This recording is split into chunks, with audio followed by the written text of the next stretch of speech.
گناہوں میں مبتلا رہنے سے بندہ عبادت کی لذت سے محروم رہتا ہے۔ اللہ ہماری خواہشیں بن مانگے ہی پوری کر دیتا ہے، تو مانگنے پر تو معجزے ہی دے گا۔ تم سمندر کی گہرائی سے پکارو گے، اللہ وہاں بھی تمہاری سنے گا۔ ایسا کوئی زخم نہیں جس کی شفا تہجد میں نہ ہو۔ اللہ دنیا کا ہر تعلق دکھا کر کہتا ہے، اے بندے بتا میرے سوا تیرا کون ہے۔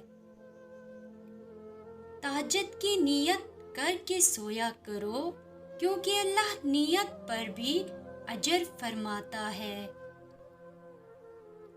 زندگی کی ساری بلندیاں رب کے آگے جھکنے سے ملتی ہیں۔ اپنے لیے بہتری کی دعا مانگو اور باقی سب فیصلے اللہ پر چھوڑ دو۔ وہ اللہ تم سے محبت کرتا ہے، وہ کبھی تمہارا برا نہیں چاہے گا۔ فجر کا سجدہ تمام سجدوں سے زیادہ پرسکون ہوتا ہے۔ اسلام اتنا خوبصورت مذہب ہے کہ غور سے اذان سننے سے ہی ڈپریشن دور ہو جاتا ہے۔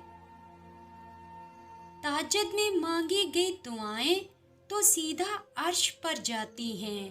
مخلصی سے مانگی ہوئی دعائیں تمہاری تقدیر بدل دیتی ہیں۔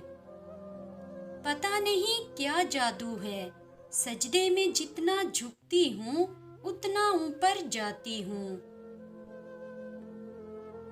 رسول اللہ صلی اللہ علیہ وسلم نے ارشاد فرمایا، جس نے جمعہ کے دن سورۃ الکہف پڑھی، اس کے لیے دونوں جمعوں کے درمیان نور روشن ہو جائے گا۔